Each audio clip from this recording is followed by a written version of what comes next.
2021, approximately 6 p.m. And we are in Commission Chambers, City Hall, 5332 East, US Highway 83, here in Rio Grande City, Texas, Suite A. At this time, we'll have the invocation by Commissioner Escobedo, followed by the Pledge of Allegiance by Commissioner Ramirez. In the name of the Father, the Son, and the Holy Spirit. Amen. Lord, we thank you for all the blessings that you've given us in this month, dear Lord, and we ask you that you continue being with us and that you protect us with your blood, dear Jesus. We ask that you continue protecting all our firefighters and police officers and all the people and the citizens of this community. We ask that you give us wisdom and understanding so we can continue moving the city forward, that you guide us to move the city forward. We ask all this in your name. Amen. Amen. Amen. The Father, Son, and Holy Spirit. I pledge allegiance to the flag of the United States of America and to the republic for which it stands, one nation, under God, indivisible, for liberty and justice for all. Honor to the flag. I pledge allegiance to the Texas, one state of God, one and indivisible. This time we'll have roll call and finding a quorum. Ms. Garza? Yes, sir. Mayor Villarreal? Here. Commissioner Flores? Here. Commissioner Ramirez? Here. Commissioner Escobedo? Here. We have a quorum. Thank you, Ms. Garza. This time we have item 1C, public forum. Do we have anyone signed up for public forum, Ms. Garza? Yes, we do. Today we have Mr. Ross Barrera, who signed up for public forum, and Dr. Mesa, who signed up for public forum. Okay. 5 minutes? Do we have them? Yes, it's 5 minutes, and who signed up first? Ross Barrera. Okay, Mr. Barrera, you got 5 minutes? Can you give me the 30 seconds? 5 minutes. But can you give me 30 seconds when I'm... Oh, yes. Yeah, okay. Good evening, everyone. My name is Ross Barrera. I'm a community activist and also a retired Army colonel of 34 years in the Army. This week we celebrate and we honor our veterans all over the country. And tomorrow is actually Veterans Day. And one thing that we hear is that we know that veterans, they fight for our country. Well, what does that mean when they say fight for our country? What that means is that they're fighting for the Constitution, a paper that tells us that we have freedoms in this country, all the way from the federal level to the state and the local. There's a big movement going around the country and even in the local communities called term limits for our local officials. There's a discussion where we've had local elected officials, not only here, but all over the state, that some of them have been in a position, and I'm not going to say power, because the power comes from the people. They've been in the position for over 20, 30 years, and then local folks want to run for office, and they see that they cannot do that because the positions get stagnated, and it costs money to run for a position, even for a school district, city, or even a state level. So what I've been talking to a lot of folks since April of this year, and they ask, well, why not have term limits at the city or the school board? And I said, well, let's start with the city first. I met with some folks in Harlingen. Harlingen just passed city term limits. McAllen just passed term limits in May. Brownsville also passed term limits in May. And Roma, city of Roma, has had term limits since we can remember. Term limits works because it gives the local Joe, the local citizen, a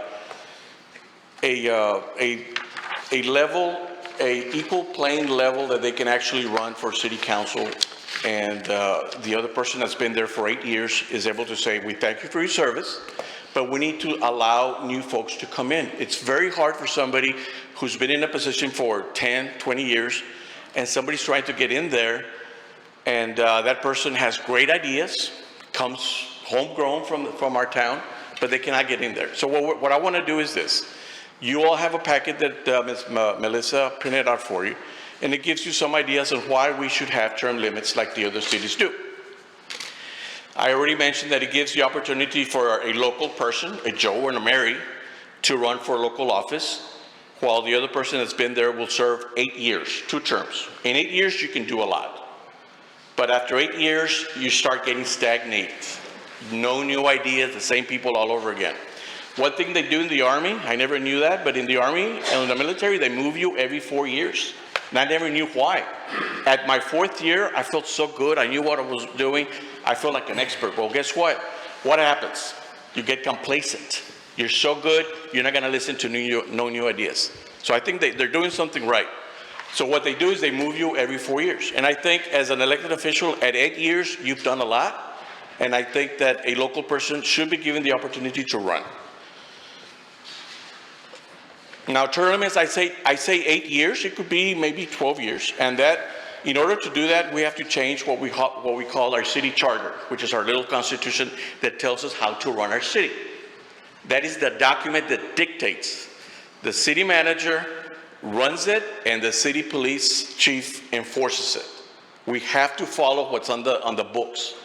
If we want to change this, we have to have an election to change the city charter. So do we want to have 8 years, maybe 12 years? It's up to what we decide as a community. And what this does, it just breaks the political groups that we have in every little community. You run every 4 years and the same people win over and over again. We have to stop that. That's one of the reasons that we would like to do this. Now, how do we get in the ballot? How do we do this? Is in May we have an election. It's already programmed. We could put this in the ballot telling the people, do you want term limits? Yes or no. If we do it in May, we don't have to allocate additional funds. The election's already there, because if we do a special election for this, it's gonna cost money. So we're trying to think money-wise. So we wanna do this to allow the people to vote. You know, in May, you're gonna vote for 2 commissioners. Mr. Barrera, you have 30 seconds. You're gonna vote for a commissioner, and you can vote for yes or no on one of these. So I'm asking the city council to consider this, look at it. You got about 30 days, and in December, make it into an action item to vote yes, let's put it in the ballot, or no, we're not gonna put it in the ballot, and let the people decide. Okay, thank you very much for your time, and happy Thanksgiving in about 2 weeks. Thank you. Thank you, Mr. Barrera. I have Dr. Mussett.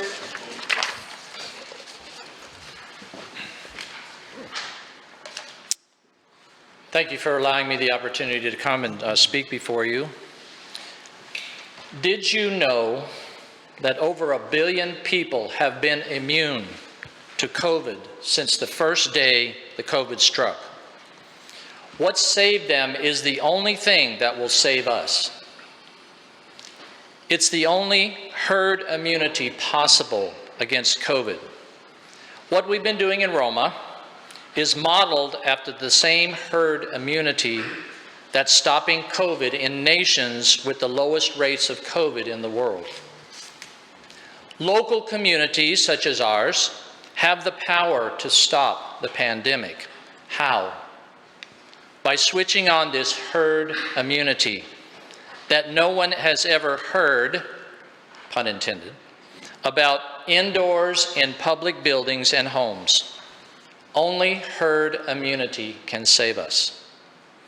Mayor Jaime Escobar has delivered and declared November to be Viral Safety Month in Roma. To make Viral Safety Month successful requires a new culture of viral safety and a new conscientiousness of hope. In Roma, we've had a year to build this along with the infrastructure required to implement the simple, inexpensive measures to create herd immunity in public buildings and in homes and in our citizens. We believe it's urgent to share what we've developed in Roma with the world. Rio Grande City could be a role model for cities that don't have a year but need to jumpstart viral safety fast. Let me tell you why this is urgent. There's a lot you're not hearing about in the news. ADE, which is antibody-dependent enhancement, happens when vaccines backfire and make COVID explode. COVID infection and death rates are now exploding in the most highly vaccinated countries and states. Israel was the first because they were the first to start mass vaccinations.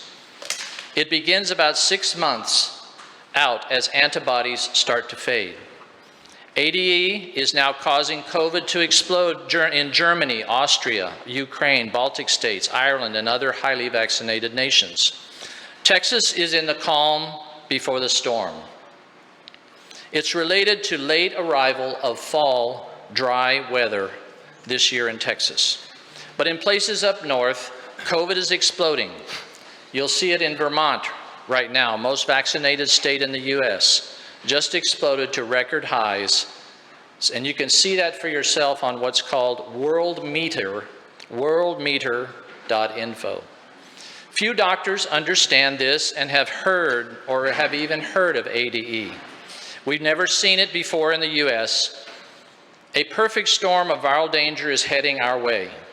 Stark County is at the end of the pipeline. Less than 2 months ago, we saw a time when there were less than 5 ICU beds total for the whole lower Rio Grande Valley, from Laredo to Brownsville to north of Corpus. We have not seen Delta in winter, and we've not seen ADA yet. People of color, elderly, the immune deficient, including Hispanic Americans, are dying at 3 times the rate of whites. This has always been so throughout the whole pandemic.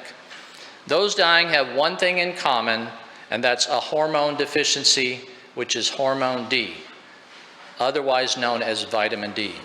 It is a hormone and not a vitamin. In Roma, we made a shocking discovery. Nearly 100% of Hispanics faced high COVID danger and don't know it because of a hidden hormone deficiency. Hundreds of thousands of lives could have been saved and can be saved for pennies a day, but no one told us. We found this almost by accident last December when we began testing entire workforces for this hidden hormone deficiency. 45 seconds. The first workforce tested was the city of Roma. All tested were healthy working adults. The results were staggering. 98% faced severe COVID danger and didn't know it. Since then, we've tested thousands. Even we have tested Judge Vera and Dr. Tony Falcone, Dr. Arianguera, and myself. We found our levels of hormone D to be low. As it turns out, this problem has been in the literature 15 seconds, Dr. Musset. for years, but it's worse than reported. We were on our own. I am here requesting the Rio Grande City proclaim with Roma and the the County of Star, that this month be Viral Safety Month. Public awareness is paramount. Dr. Musset, it's 5 minutes. May I request 1 minute more? Sure. Our awareness is Viral Safety Month. Early treatment is available. We want the public to know that there is early treatment available, and it's good treatment. We've learned a lot. The second is hormone levels of D at 65 to 100, and humidification indoors, air to 55 to 65. Now, we recommend that we come back to you in a week or so with a plan to identify leadership and to create an infrastructure and the education and the collateral materials that you need for a successful viral safety campaign. I'll also send you a video and a link to the worldview so you can check out this information yourself. Thank you for your time. This is the package that's for viral safety and can help produce herd immunity in all of us. Thank you. Dr. Musset, did you make a video with Ms. Angelina Villarreal? I have not. Okay, if we can go ahead and have Ms. Villarreal work out a video, because I know you have excellent information. I was privy to this information at our Mayor's Prayer Breakfast, and I know you didn't have enough time to provide this information, and it's valuable information that our community needs. So if we can go ahead and package it in a short video, and because this would be valuable to our community. It will, and we can be successful in stopping the pandemic in our local community by these simple measures of hormone D and of humidification. And this is what other countries in the world have going for them, and that's why they have low caseloads. And we can do that here in our local community for pennies, for very inexpensive. So thank you. Doctor. Thank you, Dr. Musset. In lieu of that, Mr. Barrera, would you like an extra minute as well? No, I'm good. No? I'm good. Thank you. So just in lieu of that, just to address some of your premises here, Mr. Barrera, and again, Dr. Musset, thank you so much for your time, and let's see if we can work out a video because our city would benefit by this wonderful information that you have about vitamin D and the benefits of it.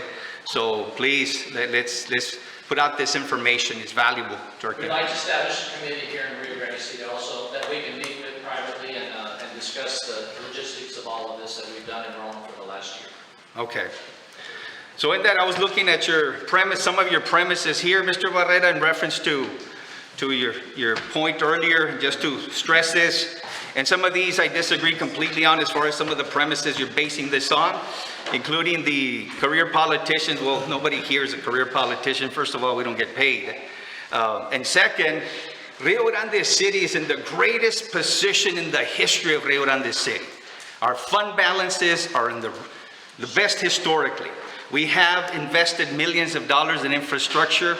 You're talking about millions of dollars never before ever seen in Rio Grande City. So by no means have we stagnated.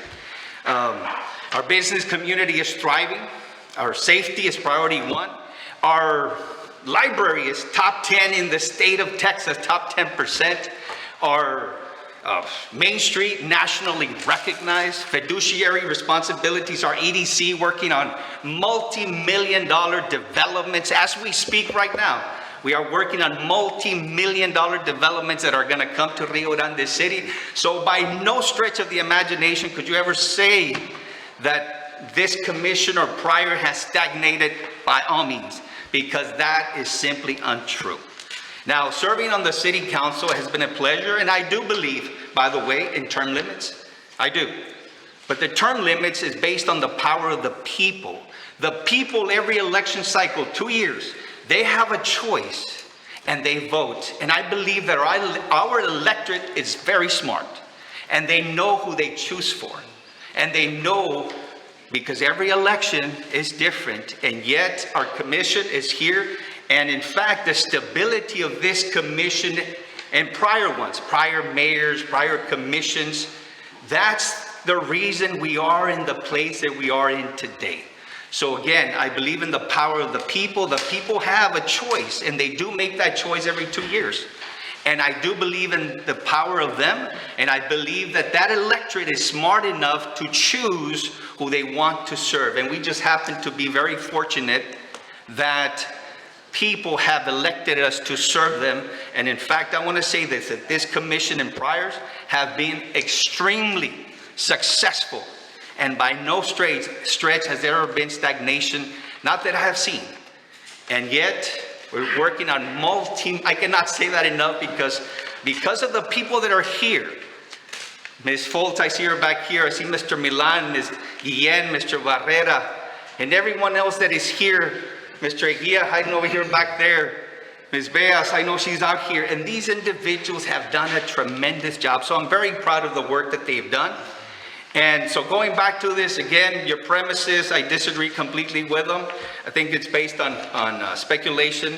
And at this point, I guess we'll proceed, and the city commission will proceed on your, but I needed to make that clear based on some of the stuff that I read here and that you're proposing here today in reference to the foundation as to why you want to proceed with this, which by all means, you can proceed, by all means. I just wanted to stress that at that point, and those are my 5 minutes on that. So with that, anything else on that, commissioners? I just would like to add that I join with you, Mayor, 100% in your statement entirety. All you have to do is drive around town, and you'll see this city has moved forward, has progressed in so many ways. Many businesses coming into town, many projects ongoing, fund balances at, record highs. I don't see how, what you stated before this commission, it's just a complete contradiction with everything that you just see as when you step outside of this building. You drive around town, complete contradiction. There is no stagnation. It's been my pleasure to be in this commission for the last 3.5 years. And working with every single person in this commission and every single city employee that's 100% dedicated to this city. It's been a great partnership between the city employees and this city commission, and we've all worked very hard for all the progress that we've seen in this city. And there has been absolutely no stagnation on our part, and I believe that we've been very successful, at least since I've been in this commission, and I can say that I'm very proud to serve with all of them here and to work with everybody in this city hall. Mayor. At this point, you had your 5 minutes, sir, so thank you so much for your time. Next, we have item 1D, Departmental Reports. Mayor, Ms. Sir, we're done, thank you. Ms. Norma has a departmental report on some of the, Sir, please keep it down. Ms. Norma, did you want to talk on, regarding the, your event that you have on the 16th, I believe, right? The story walk. Hello, Ms. Foltz, give us the great news. We have a great project, and we received a grant through the Texas A&M Agri-Life program, and the WOW program. It's working on wellness.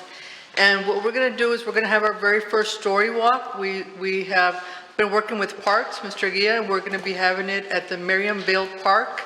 And just quickly and briefly, what it is that we're going to have a signage along the park at a designated area. And our very first book is Dragons Love Tacos. And we're going to have like 2 pages of a book, walk 40 steps, 2 pages of a book, and so forth. So ideally, by the end of the walk, families will have walked 20, 30 minutes. So it's to encourage literacy and encourage walking. And this is the first one, and we can move it to other parks, or we can start other story walks in our different parks. So hope you all can make it. We're going to have, our kickoff will be this Tuesday at 6, but the story walk will remain. So anybody can go at their leisure. Thank you, Ms. Foltz. Thank And you. once again, thank you for that top 10% in the state of Texas and everything that you do. Thank you. Certainly And appreciate yesterday, it. we did have a Veterans Appreciation Drive-Through. It's been a tradition that we do every year. In the past, as you know, we have had a sit-down dinner, but this time, and last year, we did a drive-through. We also gave them a little goodie bag with some different things from the city and other partners that donated things. And this year was a membership with the Kelsey Bass Museum, and the police department and other staff members were there to help us out, so it was a very nice event. Thank you again for your support. Thank you, Ms. Foltz. Mayor, also, we had the Halloween the trunk or treat event that I think some of you all went to, and staff did a great job. Angelina kind of got that one going. We also have the real review where you have all the departments highlighted as to what they're doing, and, you know, as for what's going on within the city, I just tell everybody to look for lights in the next month or so. So, you know, that's upcoming, and you guys know what that means, and staff knows what that means, and, you know, it's going to be an interesting holiday season this year for the community to look out for. So, I don't know if anybody else has another report. I think it was just Norma. Somebody has. We're going to light up Rio Grande City like never before in the history of Rio Grande City. So certainly looking forward to these holidays. Good evening, Mayor, Commissioners. In your packet, you have a summary report from the EDC, and just wanted to briefly go over some of the details in there. As you know, we've talked about our sales taxes have done very well. We have a 10% change from prior year, which is good. We've also seen a steady decline in our unemployment rate. We're going down close maybe about 1% every month that we get these reports from our workforce commission partners. They also indicate that the primary sector with the largest job growth right now in the border region is the government sector. And so you'll see a lot of employment in law enforcement, government jobs, with an estimated 2,700 new jobs added in the Rio Grande Valley. The leisure and hospitality sector reflects the most significant job loss, with 700 jobs lost. And those are in restaurants and hotels. They're slowly but surely building up their workforce, but that's where they've taken the hardest hit, obviously the tourism industry. But it's taking a turn. We just wanted to give you a quick update on that. Also, in the last month alone, we had a total of 6 certificate of occupancy permits pulled at the city. So that's really great, because that says that people have confidence in starting their business in our city, and they're kind of spread out throughout the city limits. But there are obviously new business owners here in the community that we want to help and support and encourage, and of course thank them for taking that step and opening up their business in our community. And then when you talk about progress in the city, and as it was stated earlier, you drive through town, you see so many changes. I was just at a meeting yesterday where we're the envy of the area. Why is Rio Grande City growing so much?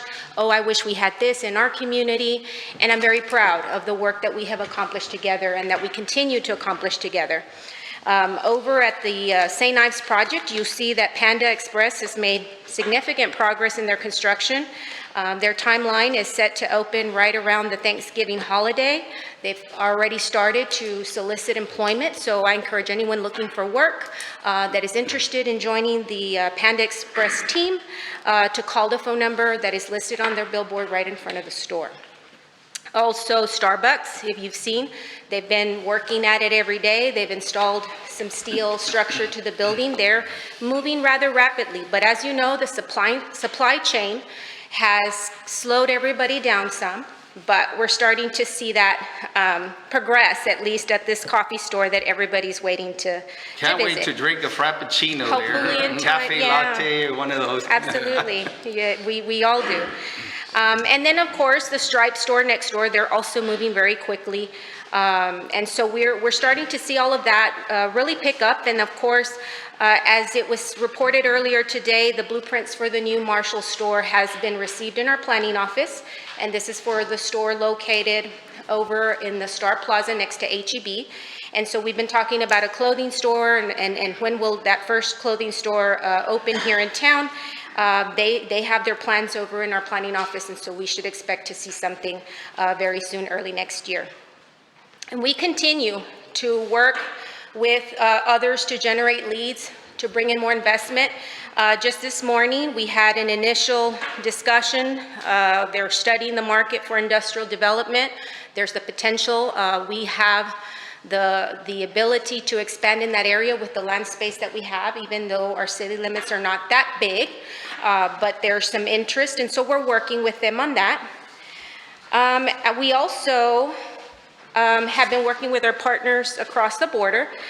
Some of you were able to attend the Binational Roundtable meeting on economic development held here last month. And so that in itself has generated some additional conversations. We're talking about a border study on economic development to find find our strengths as a region and really work together to market our area for investment. We're working with Workforce Solutions for our annual job fair. Last year we had it virtually. This year we're going to go in person. And so that's set to happen in January. So just, be on the lookout for that. And then I know the mayor joined me in meeting with the new president of South Texas College. He's been discussing new programs and trying to bring some of those programs to our college here in Rio Grande so that we're meeting the workforce demand. We're building the skills necessary for new employment. And then downtown, we're about to launch a campaign to Eat, Shop, and Play. That's our Meet Me Downtown campaign that we've talked about in the past. So we'll launch that during Small Business Saturday on November 27th. We've got several marketing pieces we're wrapping up. One, which is a recruitment and investment video for the city of Rio Grande City. And again, doing these projects in-house has really been challenging, but yet we have learned to grow our skills, and a lot of people who have had a chance to see our videos are impressed with the quality. And so just wanted to let you know that we've wrapped up that video, but we're finalizing a 15-page economic snapshot that we will use as our marketing tool for the city, talking about the local demographics, the investment opportunities. So we'll be putting that out there very soon, by December. And then those of you that are Rattler fans, we just finished out our Downtown Flag campaign. We took down the Rattler flags and we put up the Veterans Day flags, the U.S. flags downtown, so we're excited about that, trying to also honor our veterans in that manner. We've got 2 webinars coming up. This month we have I think it's 3 or 4 webinars to finish up November. But in October, we had 2. One was to fund your new business. The other one was advanced legal tips. And those are online until the college, the university feel comfortable doing this in person. And I'm assuming that by the spring of next year, we'll be able to have those lecture series right here at City Hall or work with our partners downtown to host these meetings. But overall, it's been a busy month. We are really looking forward to the year ahead. And I thank you guys for, supporting our staff, and I mean city staff, in our work. And we're ready for the new year.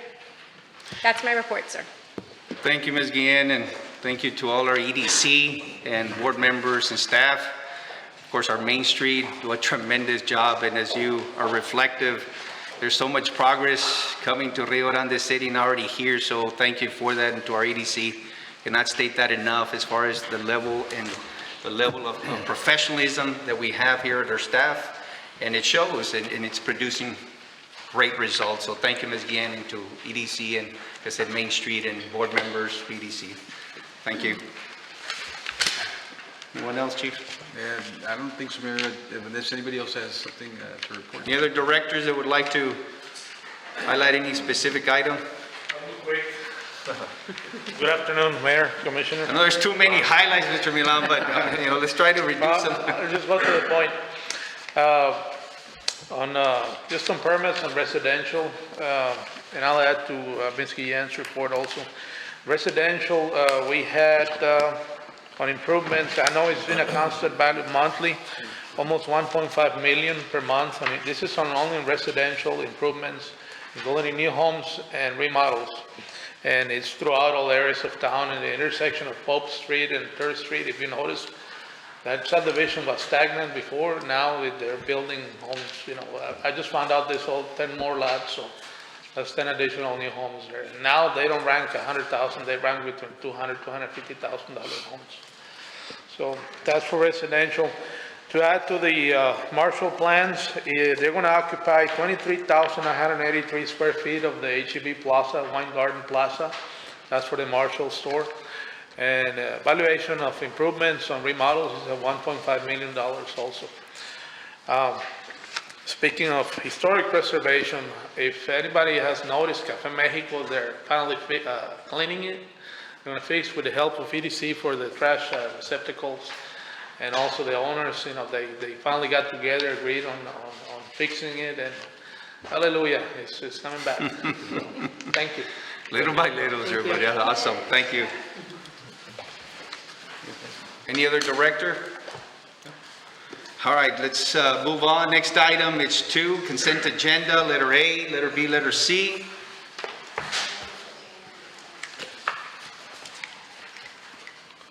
One of the questions, Mayor, I'll approve that we approve consent agenda items A, B, and C. Okay, we have a motion by Commissioner Ramirez. I second. Second by Commissioner Escobedo. Any further discussion? All those in favor signify by raising your right hand. Motion passes. Next item is item 3, ordinances, letter A, first reading and approval of ordinance 2021-8, amending the City of Rio Grande City's ordinance at Chapter 8, Health and Safety, by adding Article 8.9, mobile food vendors. Good evening again. Mayor, before we did not have a specific ordinance in reference to food trucks. I've been noticed they are popping up, we're issuing new permits. But until now, this is first reading for the ordinance. This is technical aspects of the food truck, how to dispose of grease, water, etc. How they're supposed to prepare foods from a central location also. And most importantly, it has been approved by Texas Department of State Health Services. They looked into the ordinance. They said it was pretty solid, and they even had some extras that they didn't even think of before. So we're ready to approve this ordinance. And at this time, it's of course the first reading. Any changes that we need to make between now and the second reading, make sure we provide those to Mr. Milan. Or at some point, if the commission wants, we can have a workshop on it right before the second reading. Yeah. Any questions for Mr. Milan? If not, do we entertain a motion at this time? I so move, Mayor. Okay, and the motion is to approve. 3A. Okay, so we have motion to approve item 3A by Commissioner Escobedo, Second. second by Commissioner Flores. Any further discussion? All those in favor signify by raising your right hand. Motion passes. Thank you, Mr. Milan. Next item is 4 resolutions. Letter A, discussion and possible action to approve Resolution 2021-27, authorizing the submission of a grant application for the body worn camera program, Office of the Governor, Criminal Justice Division. Go, Chief. Good afternoon, Mayor, City Commission. This grant, we're applying for the body worn camera program. Like any electronics, they start going down. So we're applying for 20 cameras. There is a cash match of 25%. Total cost of the grant is $22,100. Cash match would be around $6,900 for 20 cameras. So we need a resolution to continue the process of the application. Thank you. You said how many cameras, sir? I'm sorry. 20. 20 only? We entertain a motion at this time. I so move, Mayor, we approve item as presented. Yeah. Okay, we have a motion to approve by Commissioner Ramirez. Second. Second by Commissioner Flores. Did I get that right? Yes. All right, all those in favor signify by raising your right hand. Motion passes. Next item is item 4B, discussion and possible action to approve Resolution 2021-28, authorizing the Deputy City Manager to submit the city's application for the Texas Lone Star Grant Program. This is another grant that the department is applying for. The total amount that we're applying for is $121,411 with 60 cents. This would allow our department, if they give us an approved grant, would give us access to the eForce, which is our report writing module. They have a citation module where we could issue out citations with the cell phone or tablet instead of having to handwrite. This would also cover the cost to install whatever software the municipal court needs to process all the citations. So it's a lot quicker process during traffic stops. So we do need a resolution to pass, to continue the process of the application. Do we have a motion? Is there a motion, matching part for this? On this one, there is no cash match, so it would be 100%. 100%. Wow, nice. I move to approve item 4B, Mayor. Okay, we have a motion to approve item 4B by Commissioner Flores, I second. second by Commissioner Escobedo. All those in favor signify by raising your right hand. Motion passes. Next item is 4C, discussion and possible action to approve resolution number 2021-29, approving the adoption of the allocation method for opioid settlement proceeds as set forth in the state of Texas and Texas Political Subdivision's Opioid Abatement Fund and Settlement Allocation Term Sheet. This opportunity came out a few weeks ago, or maybe a month or two ago. State of Texas, along with 40 other states, actually sued Johnson & Johnson and other manufacturers of opiate drugs. The investigation into the settlement started back in 2017. They ended up filing suit, and the agreement is that Johnson & Johnson and other companies are going to pay a total of $26 billion. So the state of Texas is eligible to get $1.17 billion. This money, it would be for education, prevention, and treatment of opiate abuse. What we're looking for is through our COPS grant program and other officers to actually educate the community about the dangers of opiate. The amount of money that we're eligible for is unknown. It all depends on the amount of applicants the state of Texas has. We do need a resolution to be part of the settlement, and then later on in the future, they'll let us know if we get any money to start our education program. Any questions for Chief or? So how would the education part take place? You guys will go to visit the elementary schools, middle schools and all that to teach? The plan would be use that money to start, get brochures, stuff like that, to reach out to the schools, and not only to the schools, but, to the community, because this is an issue not only for our adults, but our juveniles as well. There will be a lot of different ways to use this money. There's it's like about a 20-page sheet, also with medical and other, like it's huge because of the amount of money that's involved there, so. I so move item 4C, Mayor. Okay, we have a motion to approve item 4C by Commissioner Escobedo. I'll second the motion. Second by Commissioner Ramirez. Any further discussion? All those in favor signify by raising your right hand. Motion passes. Thank you, Chief.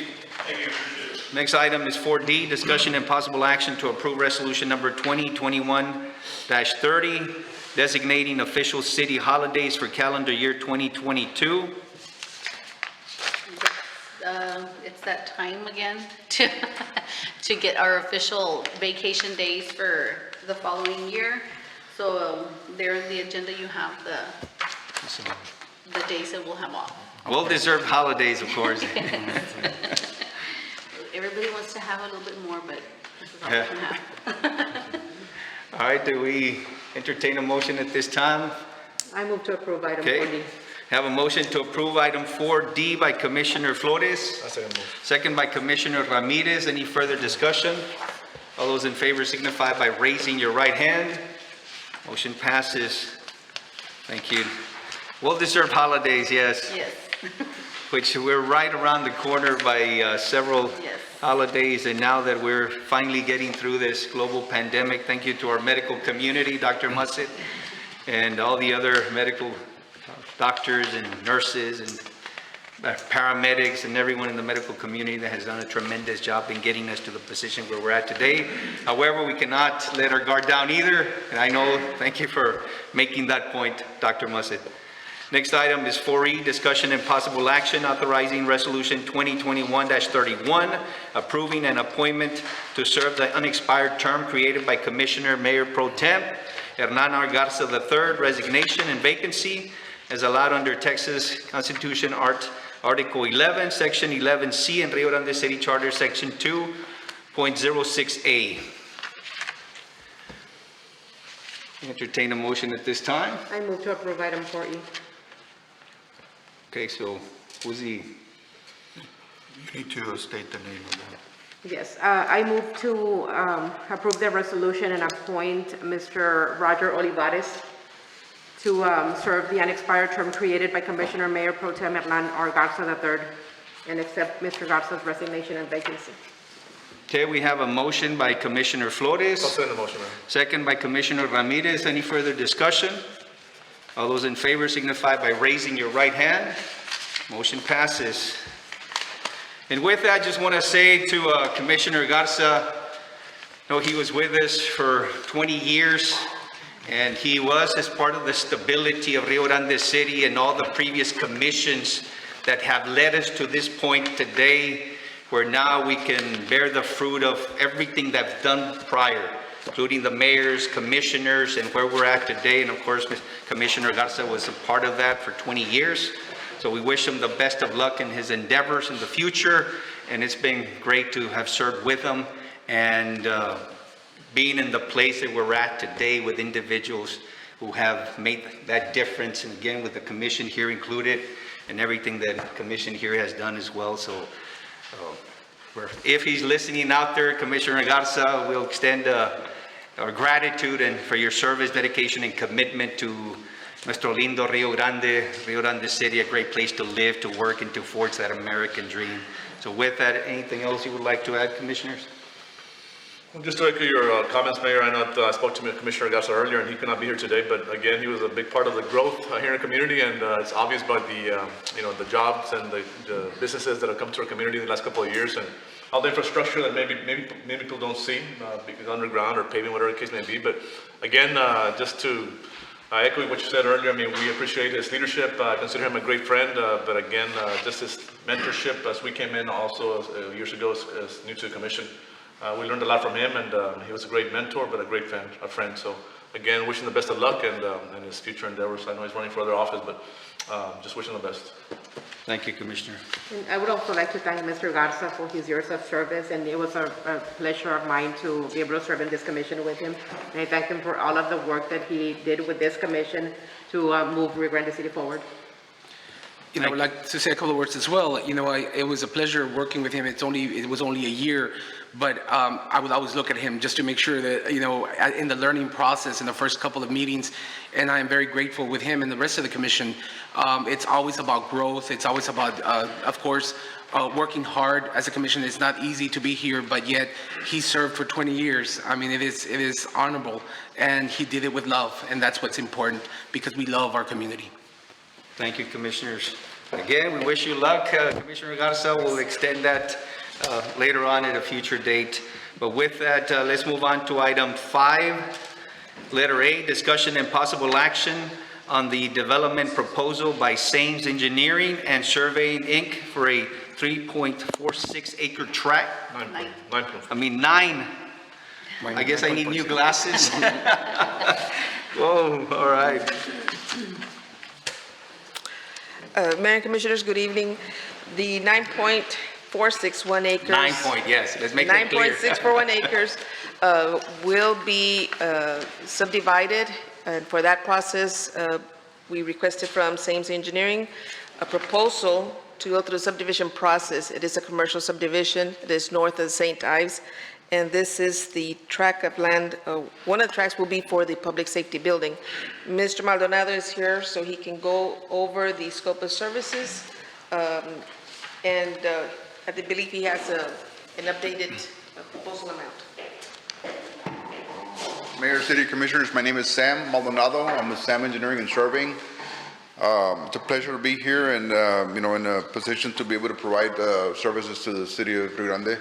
I'm originally from Roma, but we've had our company and been doing business in the Stark County for the past 13 years as well.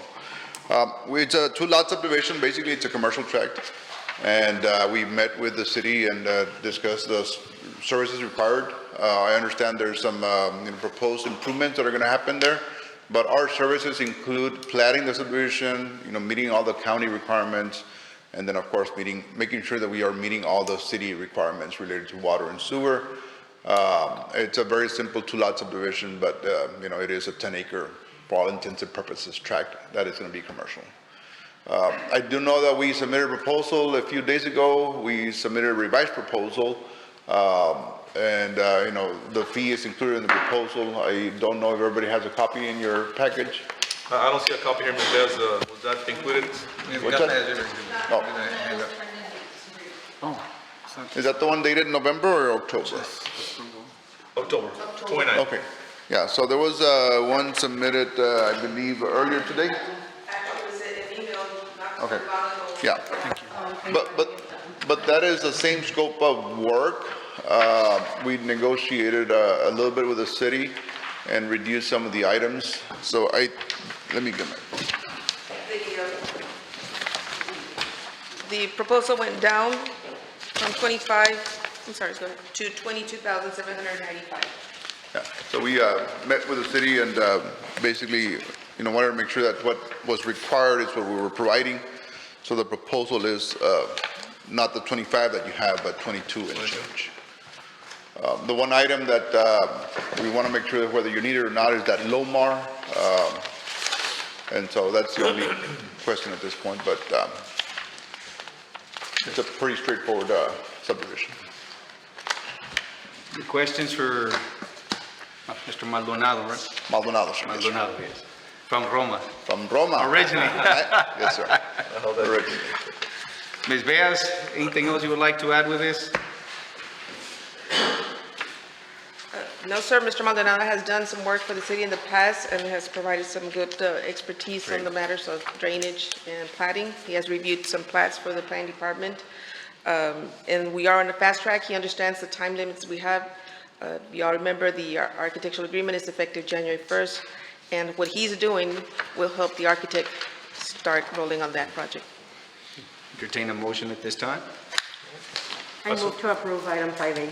I'll second the motion. We have a motion to approve item 5A by Commissioner Flores, second by Commissioner Ramirez. Any further discussion? Thank you, sir. All those in favor signify by raising your right hand. Motion passes. Thank you, Mr. Maldonado. Next item is 5B, discussion and possible action to approve several contracts, purchases, payments for the Water Department, each not exceeding 50, for triggering the Texas procurement process, or 50,000, triggering the Texas procurement process. Yes, Mayor, these are some of the bills that will trigger the 5,000 and over. And Ms. Baez is here, you guys have any questions? If you all have any questions, some are just regular bills and operational expenses. Yes, Mayor and Commissioners, this month, it's regular energy bills, chemical bills that we require, and supplies for the leaks that are repaired throughout the city. Included in here are items that we had approved during the workshop at Padre Island, the budget workshop, or actually had presented. And there are the turbidity meters, those were upgraded. This will allow us to run a more efficient water treatment plant where we will not have to use as much chemicals. Surface water from the Rio Grande tends to be a little bit, dirtier, than well water, but the turbidity meters help us monitor the quality of the water. And already we are seeing a decrease in chemical use because of the new meters. And so this will have that section there.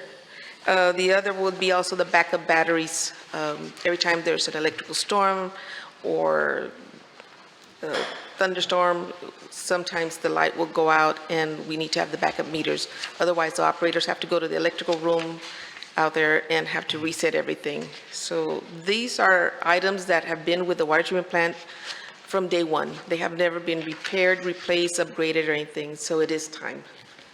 In lieu of winter season soon upon us, Yes. where are we as far as our generators? Are we good? Are we tested them and make sure that everything's in line? We're under monthly contract to have our generators at the water treatment plant tested every month, and we get the reports, and they are constantly being, if anything, repaired, if necessary. So those are under contract. We already got the electrical load for the sewer plant and for the river pumps. And we're wanting to get those presented in the near future to the council for approval to purchase, hopefully under the American Rescue Plan monies. So They're we're good as far large as the generators. generators right now? I mean, we don't need any extra ones in preparation for We have some. potential winter storm. We Hopefully do that won't have be the some case, but other generators, but it will only operate part of the sewer plant. So that's why we're asking for, a larger one. These are large generators, and that's why we'll be presenting hopefully within the next month. okay. I have a question for you, Mrs. Beas. On the super meter, is it just one or is it several Super meter. for that amount? That is the Turbidity meters? US Blue Book. Oh, those are 6 turbidity meters. 6? Yes, each filter has 2. Okay. Each water filter, and there's 3 water filters, so each one has 2. And they all will be used in the water plant number 2. They're all at the Efrain Duran Water Treatment Plant number 1. And the lifespan of that would be what? Well, the other ones lasted 12 years, so we're hoping to get our money back in savings of the chemical and over the 12 years. Okay. There are no other questions. Do we entertain a motion at Got this a time? question on the, I see a bill here for the Hidalgo County Irrigation Yes. District. Is that to lease water rights? Yes, sir. So how with that, and I know we discussed in the past about purchasing additional water rights for the city. Water rights are in high demand. Yeah. We get our monitoring from the International Boundary and Water Commission. Last year, there were no water rights needed. Every month, the number of gallons that are pulled are reported, the number of gallons that we sell are reported to TCQ and the IBWC. So come the end of October, they said, you are missing, additional acre feet of water rights to pull from the river. So we've worked before in the past with the Hidalgo County Irrigation, called out, and they were able to supply us immediately with some. We also under a preliminary contract with them for November. We won't know until November, until towards the end of November, when IBWC will call us and say, they believe we will not need any for December. It is around the time that IBWC releases water, and they kind of consider it free water along the downstream from the river. So in consideration and planning for the future, let's say the next 20 years, how many acres would we need to start purchasing now? Well, Just for a the rough month, estimate. for the month of November, we are needing 335 acre feet.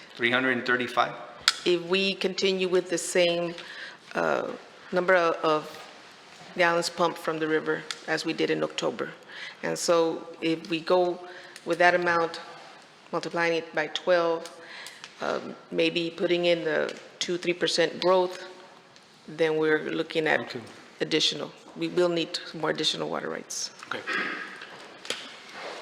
Any other questions? No. We entertain a motion? All right, so, go ahead. That's a move. Okay, we have a motion to approve item 5, and we're in 5B. Yes, sir. I By second. Commissioner Ramirez, second by Commissioner Escobedo. All those in favor signify by raising your right hand.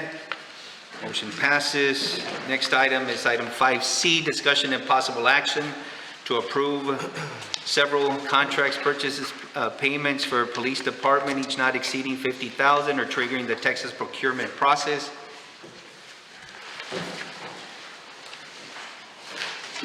Mayor, Commission, Before we go, once again, thank you so much, Dr. Musset. Appreciate it. Thank you, sir. Thank you, sir. Any opportunity. We'll work together to keep us safe. Yes, sir. we're requesting approval, Mayor and Commission, for a purchase of uniform tops.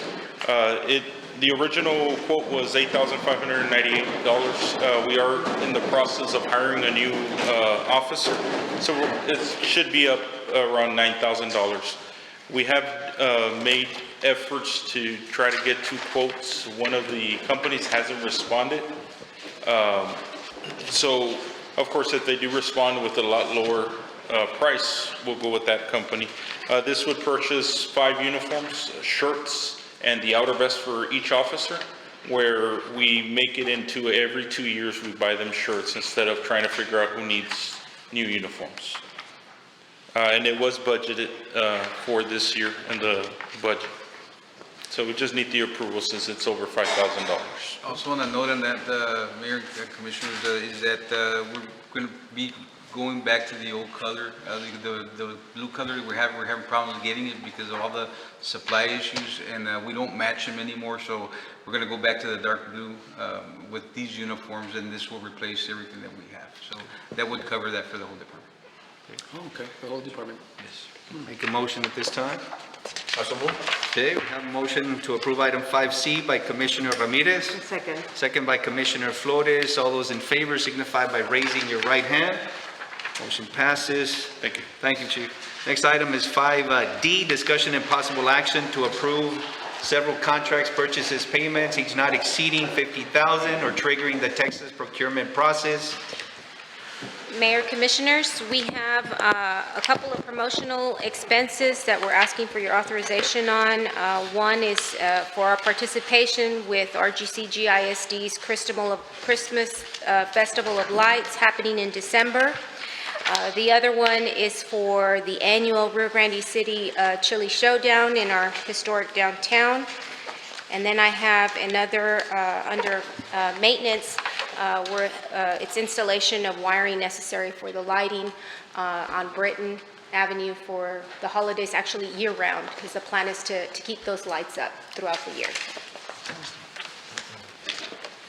Any questions, or do we ready for a motion at this time? I so move it. Approve item 5D as presented.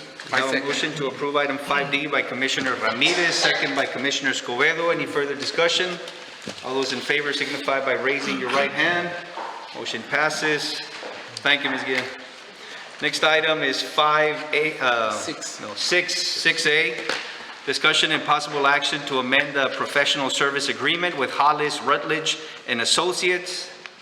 Yes, Mayor, this is the service agreement between Hollis and Rutledge and Associates, and this would extend the term for a year. And this is the same agreement that was passed last time. Mr. Rutledge's company is the one that's taking over the American Recovery monies. Also, they have 9 different grants that are being applied to at this point with through them. And they also have been with us for a good long time. They served us well. And you know, of course, the agreement has already been seen by legal.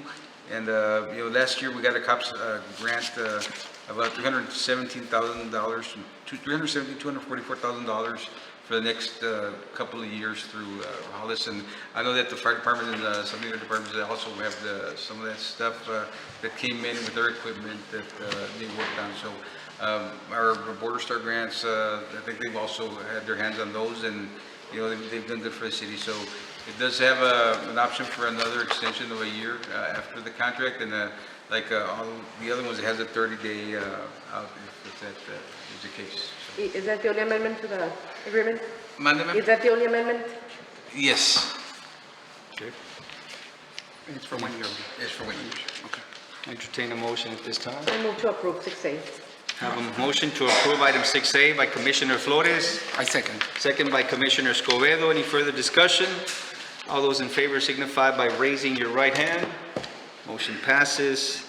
Next item is 7, City Manager's Report Letter A, presentation by Half and Associates on the paving project number 2020-04, funded by the CO bonds. Mayor and Commissioners, last month, I believe you all approved the proposal with Half and Associates, and they are working with project, the bonds, the street improvements. List of streets were submitted, and of course, there was a budget allocated to it. Those estimates were 2018 estimates, and therefore, the streets need to be prioritized in order to see which ones will be funded under the budget and the allocated amount. You discussed and instructed Half and Associates to come up with a matrix where the streets would be prioritized through use. And I've got Ms. Cristina Leon and Mr. Raul Saenz who can explain the matrix, and then we present it.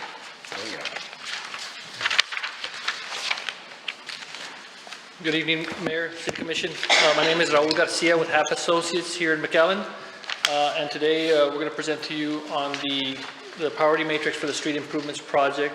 I also have Cristina Leal here that is going to assist me with this presentation. Next slide. Real quickly on the agenda, we're going to talk a little bit of a little refresher on the project background, discuss a little bit of the cost inflation, present our matrix and the results of the matrix, and then open it up to any questions or comments. Real quickly on the project background, you'll see on the right there a list of streets, citywide streets that the city of Rio Grande City wanted us to take a look at, obviously in dire need of repair, and wanted us to figure out how to prioritize these streets. We came up with a matrix to try and determine, how do we determine which streets are in need of repair more than others.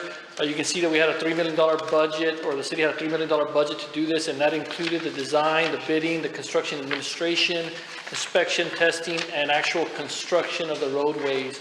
And that was a $3 million budget. Next slide. Now, real quickly, I also want to talk about the material cost increase. I'm sure all of you all are aware material costs have gone through the roof lately the last few years. And I just want to point out this is per TxDOT's average bid prices. The cost of asphalt alone has gone from $70 per ton in 2018 to $110 per ton in 2021. That's about a 60% increase in material costs. And the reason I'm bringing this up is because our $3 million may not go as far today as it would have back in 2018. Next slide. So I'm kind of going to go through the matrix and how we developed this matrix. You'll see here we put a matrix together to help prioritize the streets, and we use 5 major categories to determine this. One being public safety, economic, structural, social, and project timing. And I'll get into more detail on each one of these categories in the next coming slides. So we'll start with public safety. You can see here it's got a category weight of 35 points. I want to point out that the scale is from 0 to 100. So out of the 0 to 100, 35 points we're assigning to the category of public safety. That then is broken up to 4 different subcategories, which you see there, number of structures in the vicinity. That is us looking at the site and seeing how many residents or commercial buildings, businesses are going to be affected by this, or helped by the the repair of the streets. We looked at traffic, whether it was light to heavy, the type of vehicles that were exposed to the roadways, and also the type of road, whether it's a local street or a major arterial. You'll see that the category, the subcategory weights there are also, add up to 35 points. I do want to point out, though, that this is all based on visual observation, us going to the street, and obviously you all know these streets more than we do, but we drove the streets, and this is kind of what we came up with based on, our observation. Next slide. Next one we looked at was economic. This is strictly project cost. This is, we assigned 20 points out of the 100 to project cost. So in this case, we're saying the cheaper the project, the more points it would get. So an overlay would get you more points than a full reconstruction. The reason we did this is, hey, if we can knock out more streets by just doing overlays, we'd like to do that. However, there's also a downfall to that because you may have some streets that are in so much need of repair that it's going to be affected by this scoring system. So we do have another category which I'll talk about here in a little bit that will address those kinds of roadways. Next, we did project timing. This we assigned 10 points out of the 100 to it, and this was simply, hey, if we can knock out a project, in less than 3 months, we're going to give it a better score than if something's going to last, longer than 6 months to construct. So we assigned 10 points for that one as well. Structural, assigned 20 points total to it out of the 100, and then it's broken down into subcategories at 5 points each for alligator cracking, potholes, raveling, or linear cracking. That's us, again, driving the streets and looking to see how bad of shape these roadways are. Again, assigned those points to it and came up with 20 for that. Next. Finally, this is a social category that I was talking about earlier. We basically said this is special considerations, and we assigned 15 points to this. Again, these are streets, we notice there are some streets that are not even drivable. A non-drivable road is useless for the city. So we wanted to make sure to offset some of those project cost issues with this subcategory of special considerations. So we assigned 15 points to projects like that. Next slide. So this is what the complete matrix looks like. You basically got your 5 categories on the left there, broken down into the category weights, and then also broken up into the subcategories, obviously each totaling 100 points. You'll see the list of streets to the right, those columns of streets. Obviously, that's not all the streets, that's just what we could fit on this slide to show y'all. And then we assign, points to each one of those subcategories for each street and totaled them out at the end to determine which scored the highest for each street. Next slide. So here's our matrix results, and with that, I'm gonna turn it over to Christina to kind of go over the results. Thank you, Raul. So like Raul went through all the ways that we try to prioritize, all the different categories. So we did that. We applied results for our preliminary review of the streets and came up with the score that's listed there. We have ranked them. So the second column has the score. The higher the score, the higher the ranking.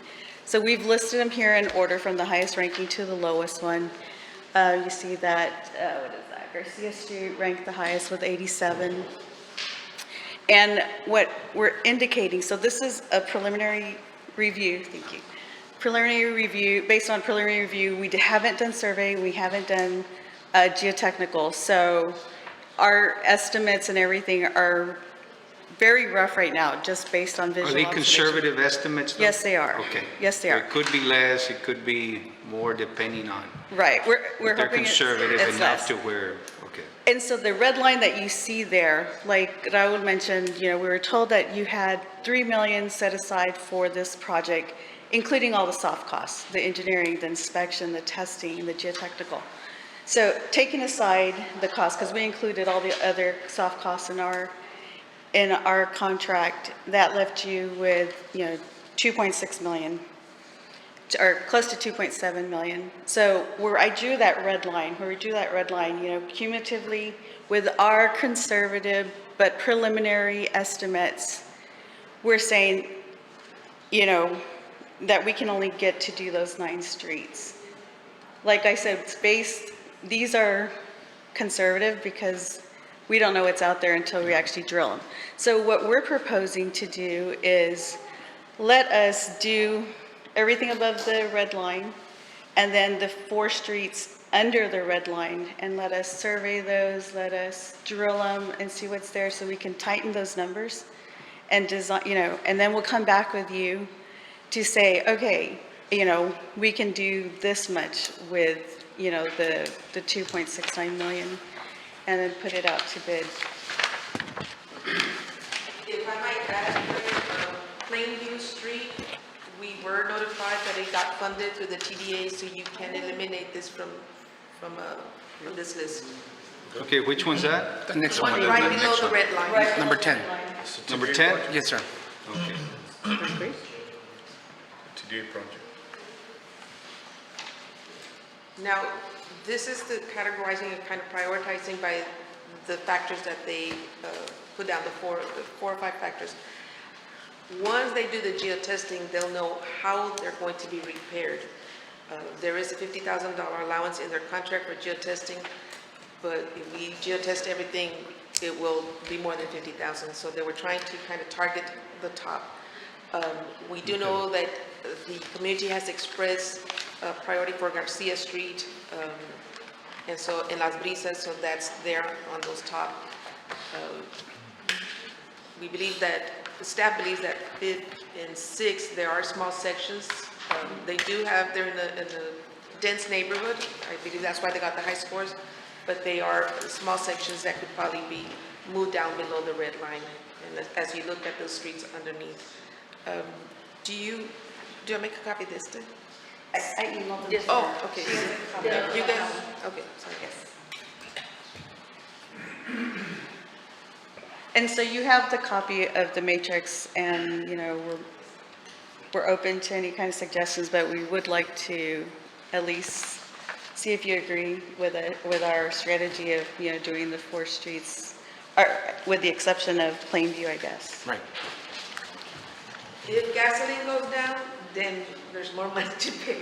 Okay. But this So, how is did- really impacted by the cost of the. I'm sure you had already gone over this too, Ms. Baez and staff. How do you all feel about, I like the way you all define this, by the way, as far as the scoring system. It adds some objectivity to it. At the same time, took several measures into consideration, so, Ms. Baez? It's like I said, if West 6th and West 5th, those are small intersections. They got scored high because they are in a dense neighborhood, but they're not in a position that they're not drivable. They're still drivable. If you go down below the red line, we know that Eisenhower Street was one that was, I think a lot of comments at the last meeting were given. There's small sections, I believe.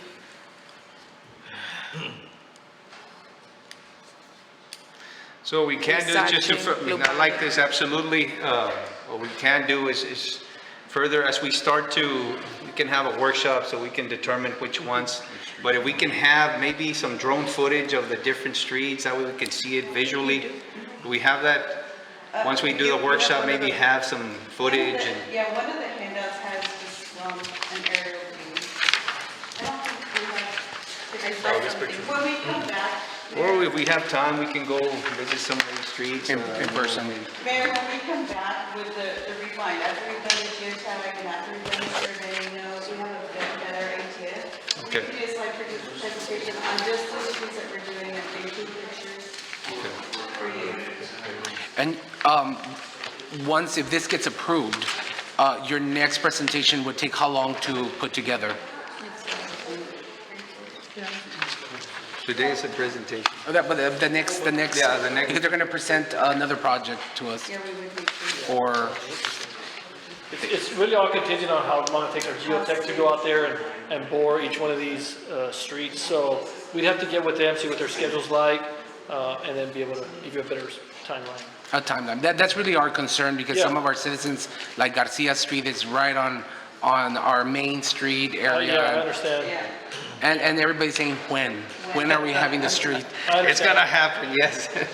So ideally, we'd like for you all to look at this list and refine it as necessary. I mean, again, you all drive these streets way more than we do. Refine it as necessary. We pick the top streets. We get geotech going out there, get bored, get some information back, and tighten up our cost estimates and really determine how far can we take that red line. Got it. And my suggestion to our commission is, whenever we have some time, is go visit on our own these streets, because at least now that we're ranked, we can go ahead and go visit and then make a better determination as to which ones we want to commit to, and that way we streamline the process. Agreed. Perfect. Any other questions? Any questions? No. Thank you. Thank you all very much. Excellent. Thank you, sir. Appreciate it. Do we need to approve this line? That was a presentation. It's just a presentation, okay. Next item is item 7B, presentation by Angelina Villarreal on the external social media policy.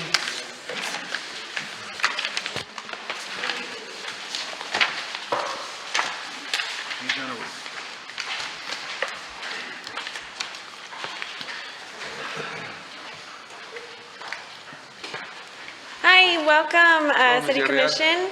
I am happy to be here today, and there's a few things I'm going to mention else that's not regarding this because I would prefer to come up at you once. I know there's a long itinerary for today's agenda, so we'll make it short and sweet. So the first thing there, you may have it in your packet.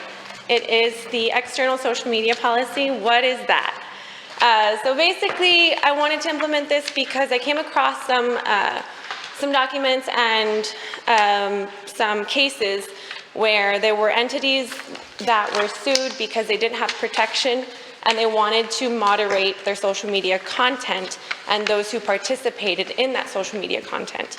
And so basically, this is kind of a protection for us to prevent any kind of lawsuit from happening. We have gotten this checked out by, I did consult with Mr. Villarreal on this, and this is more so to protect the public image of the city and to be able to control what is displayed on our social media, since that is a representation of the city, but it's more interactive. So it's very general. If you have any suggestions on anything that you would like, I have extra copies in case you can't find. And we're referring to, for example, whether it's on social media where you have somebody that comments and uses inappropriate language. On that, do we remove that? Can we not remove it, or what's the process? Yes. Especially if it's language that it's unfitting for a municipality to have in there. So basically, what we have on here for moderation of third-party content is user-generated posts may be rejected or removed when the content includes any of the following. A, incitement of violence or violent behavior, defamation or spread of misinformation, copyrighted or commercial material, fraudulent material or accusations, or obscene and illegal material. And obscene would fall into the category of any kind of verbal, like bad words or anything like that. And so if there's something that you believe that I missed, we can add it, but it's not necessarily, we don't necessarily need an approval for it, but I wanted you guys to see what's going to be going out there, because I think this is an important step, especially in the 21st century with social media, and COVID kind of showed exactly how big a role social media has in the development of things happening in the community. And so we've been utilizing it more. Ms. Guillen mentioned how there's campaigns that they're going to be running on social media in regards to business development, so this is incredibly important. Well, I like it simply going back to what ends up happening in some of the comments that are made, especially if there's language that's unfitting for us to display, especially an angry individual that might use language that is not appropriate for a certain age group, let's say. And of course, social media is being utilized by all ages, very young and older, and middle and all that. But yes, we need to have some type of control or some type of level of monitoring this, because I really cannot stand having that type of language in a city page because somebody commented. There's got to be a way to at least correct that or modify it to where that language should not be You Yes. should not tolerate that type of language and comments. Absolutely. And so the way that this works is I post this on our website and I provide a link on all of our social media that says, because I won't be able to put this whole thing in our bio, for example, on Facebook, for those of you who are Facebook savvy. So what will happen is, if for those who decide to follow, we'll just put, if you decide to participate, this is our policy. And if there is a case where we do have to delete, we will take screenshots and stuff of the like. But nowadays, it's very difficult to know even what comments are posted, because you can always go back and edit your comments as well. And so that's exactly why we're going to implement this. So that was item number 1. Item number 2, I wanted to give you guys a heads up. We're planning a health fair for the first week of February. I wanted to let you know because you may have contacts that you would like to get involved. I did speak to Mr. Musset. I did speak to him as well. And basically, right now, our lead partners, one of them was gained from Operation Lone Star, which is Texas A&M School of Pharmacy. The reason why is because they want to utilize our need in this area and give kids an opportunity to work under doctors in underserved areas. So this is the number one reason why. I did extend the conversation to open up to the Starr County Memorial Hospital to see if they would like to partner up on it. So that's something I wanted to let you know ahead of time. As well as Driscoll Health Plan, they will be helping us finance some of the promotional aspects of it. So the plan there is, it's going to be a 2-day festival, or not festival, 2-day fair. It'll be more clinical, but we're going to implement a wellness aspect into it. And by that, I mean, we're going to have a 5K, we're going to have a yoga class, we're going to have a kids fit camp that will be run by DHS. And on both of those days, we will be offering screenings, vaccines, vision stuff. I've gotten together with, I actually have a whole list here of people who are attending and who is working on this collaboration, but I just wanted to bring it up to your attention formally, so that way, if you do have ideas, if you have anything that you think that the county or the city, this region may need, and it's not, something I've mentioned, please let me know. And that goes for the public who is listening right now. All right, Great. that's all I have. Thank you, Ms. Villarreal. Thank you. Appreciate it.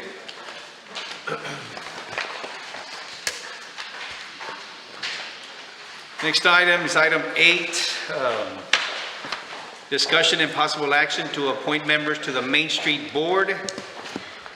Yes, Mayor, Commissioners, you have a memo in your packet with some description on there, but in a nutshell, we've got a Main Street Advisory Board that should consist of a total of 7 members. They're currently acting on 5 with the recent resignation of Ted Rivera. 2 members of our community are willing and excited to join the board with your approval. The first one is Ms. Ives Guerra. She's a local business owner with a vested interest in our downtown. Her family's taken on some restoration projects, and she has a lot of experience that she can bring to help our downtown businesses. She's a longtime resident of Starr County, grew up in downtown Rio Grande City. She loves her hometown and is excited to volunteer and help promote as well as beautify our Main Street. The second person is Ms. Leticia Cantu, also born and raised in Rio Grande City. Ms. Cantu's been working at Lone Star National Bank for over a decade. She comes with a lot of financial knowledge that will be beneficial to our Main Street businesses. She loves to volunteer and give back to the community. She's been very instrumental in helping us out with sponsorships for city events, very active in our activities. She has stated that it would be an honor for her to serve on this Main Street Advisory Board with permission of the City Commission. Staff is recommending the approval of Ms. Leticia Cantu and Ms. Ives Guerra as the new members to the Main Street Advisory Board. Thank you, Ms. Guillen. I'd like to say that I've been working very closely with the Main Street Advisory Board for the past 3.5 years, and with you, Ms. Guillen, and they do such excellent work, and I look forward to working with these 2 new individuals on the board. They're great candidates. Yes, they are. Well, we've been nationally recognized for the Main Street for, I lose track of how many years, consecutive years. Was it 5? Is I it? think we're going on our 6th year. All right, on our 6th year, I so think And there's been, kudos to our I've Main lost Street count, Board. there's been a lot of improvements in downtown and a lot of projects that are, coming up, and I am very certain that these two individuals will contribute substantially to the work in downtown. This time, do we entertain a motion? I move to approve item 8A. I'll second the motion. We have a motion to approve item 8A by Commissioner Flores, second by Commissioner Ramirez. All those in favor signify by raising your right hand. Motion passes. Next item is 9, executive session, Chapter 551 Texas Government Code, Section 551.071, consultation with attorney, Section 551.072, real property, and Section 551.074, personnel matters, and Section 551.087, deliberations regarding economic development negotiation. It is 7:25 PM.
Okay, we're back from executive session. It is 8:29 PM.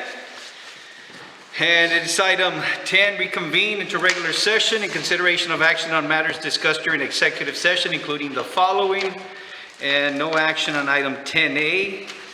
And move on to item 10B, discussion and possible action regarding economic development negotiations and an offer of financial assistance to prospect number 2021-3 under Chapter 380 of the Texas Local Government Code.